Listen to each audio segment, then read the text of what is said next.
Chapter 139. Sight. Summary. Word comes, and it's time to move. Their target is within sight. Mina nearly pricks herself on her needle when Ovati comes barreling into the room.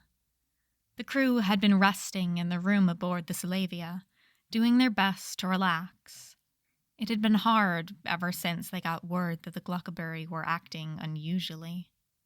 Any unusual behavior could have been a sign that their plan was working, and at first, it had just motivated them to prepare better. The Glockaburi's biggest weapon is their quirk-suppressing venom they coated their blow darts in. In their research, they'd also heard rumors that there was a way they could make it airborne. It was their key to dominating the Death World trafficking market. They decided on 2 ways to deal with this. The simplest of the 2 was to prevent quirks from being a winning factor in the first place. Even though the Glockaburi were a Death World species, they didn't fit the stereotypical mold. They weren't strong or fast, or even showed a preference for eating meat. The main way they seemed to rise up to dominate their planet was their strong exoskeleton and their venom. On a planet full of quirked animals, their quirk definitely would have given them an advantage. Off their planet, however, should have been the place to adapt. But they hadn't. They always sought out situations that resembled the conflicts they had back home, ambushing Deathworlders and taking away their quirks before they even knew there was a threat. The shock of the venom entering a creature's system for the first time tended to naturally knock them unconscious, perfect for them to scoop up their victims and scurry away before anyone could even notice to retaliate. In any kind of direct fight, the Glockaburi would lose. Mina didn't give them any better odds when thinking about how they planned to deal with them. It wouldn't be a fair fight, but not in the way the traffickers were used to. But even though they didn't plan on relying on their quirks during the fight, that didn't mean they wanted to let themselves get hit either, which is where their second way of dealing with it came in. Their undersuits were already pretty tough, and when paired with their helmets, they provided complete coverage. But they weren't confident that they'd stand up against the blow darts the traffickers favored. They'd already seen it fail to stop similar weapons back on the underwater planets where they'd taken their shimmering little coral tree from. For the first couple of days, she and Mei worked on sourcing material to make new undersuits with. They ended up choosing a fabric that wasn't as comfortable or flexible as their normal suits. The stiff material weave seemed to leach the warmth from skin like metal, which wasn't great, but it wouldn't get in the way of their mission. So the 2 had recruited some help and fashioned a new suit for each teen that would hold up against the quirk-suppressing darts. They were efficient, and the work was done in no time, leaving Mina with nothing to focus on while they waited. She'd taken to sewing Beatrice little sweaters upon Denki's request, which was the reason she was now sucking on her stinging finger as Avati panted in the doorway. "Someone has spotted them. They're close." Katsuki was on his feet immediately. "How close?"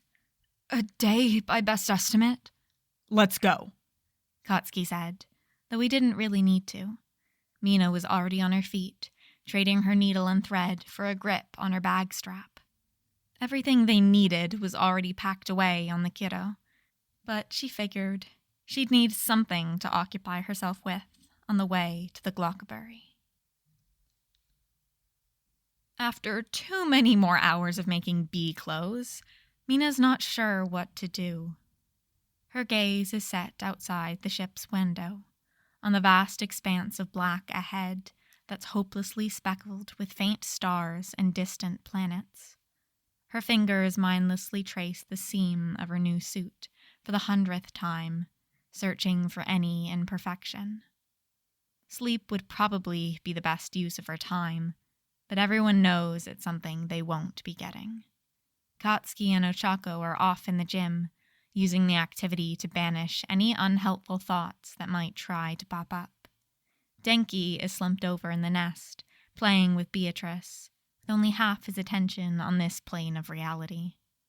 Izuku is checking the weapons and helmets over in a methodical way that hints to the number of times he's done it since they started towards the Glockaberry's last known location.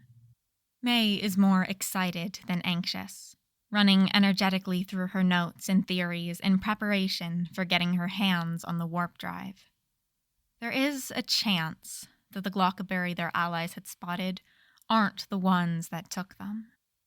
The group had been seen asking around a rest stop for rumors of the wild hunt before leaving.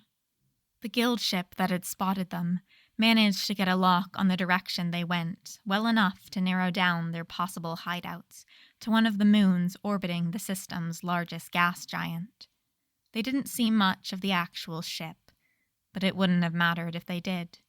It's not like Mina and the others ever saw the outside of the ship that first took them. Still, she's optimistic this is the one.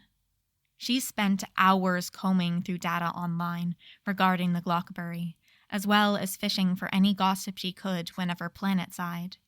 With everything put together, it wouldn't make sense for the Glockaberry to send anyone else after them. Their whole planet's economy depends on the government-run trafficking organization.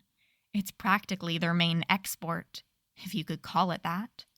They can't afford to send anyone but their best to clean up this little problem of theirs. And word on the street is the ship with the warp drive boasts their most elite team.